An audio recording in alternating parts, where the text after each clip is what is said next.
got a line on DSD? That's Chavo Cardenas. He's the shot caller. We didn't cross paths too much, but we came up at the same time. He'll answer when I call. Good shit, D. So what is that you were saying about the Serbs being handled? I got a little visit from Miguel this morning. I convinced his ass that getting the Serbs cut off from their connect was the best way of getting back at them. Man, that's a good move. And always jail-laws it, though. It's the best thing that we fucking could do for ourselves. Look, the Serbs know that we're gonna be coming back for them, but they ain't expecting Miguel to do it. Surprise, motherfuckers! Garcia do all the work for us, and we just keep expanding. Okay. Hi, Lisa. How you doing? I am good, thank you. So, what exciting episode coming up this week that the fans are gonna love? I know you've done a lot of directing in the past with and being ADs and everything, and working with shows like Westworld and like a lot of other shows. But how has the Power universe been to be a part of now? It's being a part of Force, because I'm a supervising producer on the show as well as directing.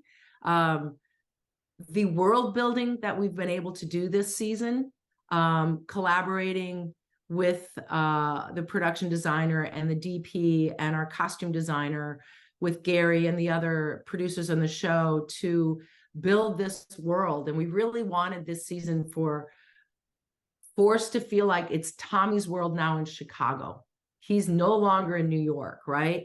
And Chicago's a big city, but it's also a little bit Midwest. The gangs dress differently. The people talk differently. Like it's got its own flavor and its own vibe and its own specialness to it. And so being able to world build this season, and I think, just where we've gone with it and just talking about lensing and color and lighting with Jody, we've had so much fun this season with, and I think we've really moved this show into its own this season. We've seen a lot of shows kind of, there's never any guarantee that, shows would continue on. But I feel like the untimely strikes with WGA and actors may have prematurely ended some shows. How is it, like with the Power universe with so many tentacles and everything else, how does it feel like to be doing this show? And it seems like we're maybe at the end of this hopefully, fingers crossed, at the end of the strike season with the writers getting out and the actors going back to negotiating Monday. Yeah, I mean, we're the show we finished filming last October, right? And we finished posting. We were done with pretty much everything in post. Pretty much by February, the shows, all of the episodes were locked and done and ready to go.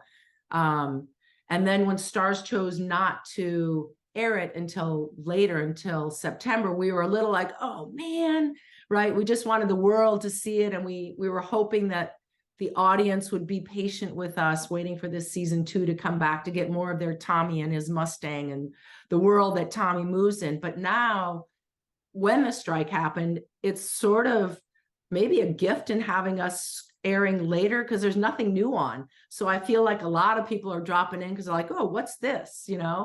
So I feel like it's great that we're going to be rolling out of the strikes here shortly. I hope that SAG gets their due and everyone gets a fair contract, and before the show is even done airing, and so that we can get word on a 3rd season, we hope.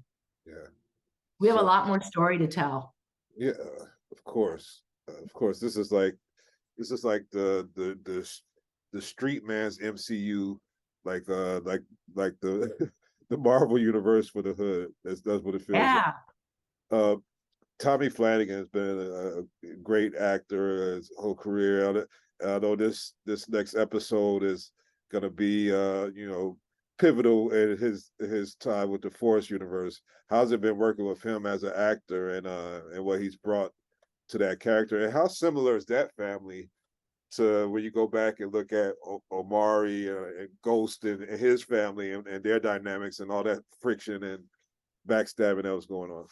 Yeah, I think there's the parallels of the two universes are really similar, right? Tommy Flanagan is a gem of an actor to work with. He is truly a lovely human being. I so enjoyed working with him. It was hard for me as a director to be the one taking him out of this world, right? And so we talked when the script came out, and we talked and really talked about what I really wanted was to send him off with an epic death, an epic moment for the series, and that he goes out with the just rewards of his character, you know what I mean? And so I wanted his death to be big and sweeping and dramatic, and it's a King Lear Shakespearean moment, right? And so that was important to me, and I talked with Tommy about that, to make sure that his death was portrayed in that way.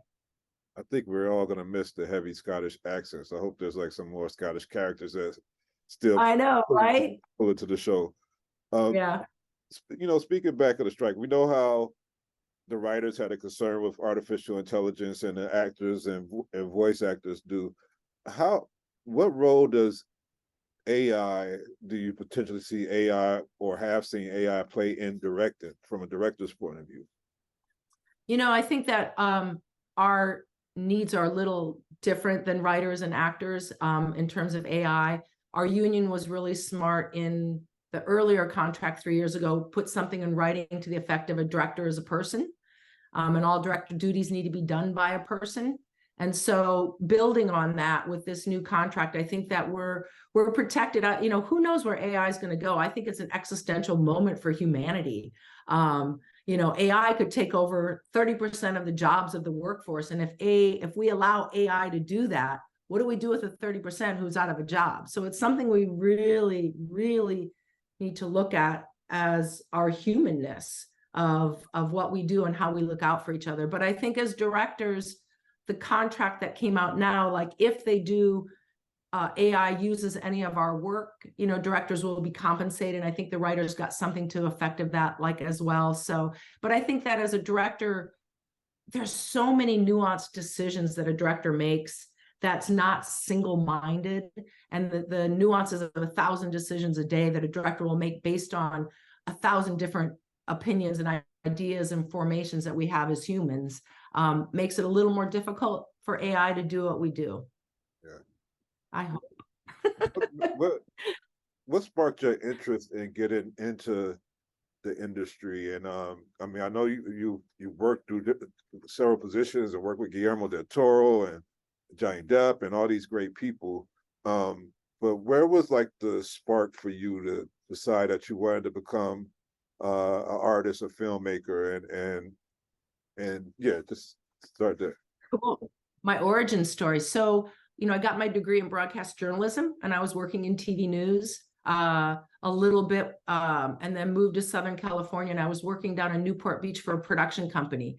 And we were doing corporate videos and industrials and dry as dirt kind of stuff. But we did an educational film. It was my introduction to film, and it was a docudrama. And I remember going to the director going, I want to do what you do. How do I get that job? Really not having much exposure to it. And he said to me, if you want to be a director, you should be an assistant director. You'll be next to camera. It can be your school. If you pay attention to every decision they make, you're on the front line. Listen to what they say to the actors. Listen to what they say to the DP. Pay attention.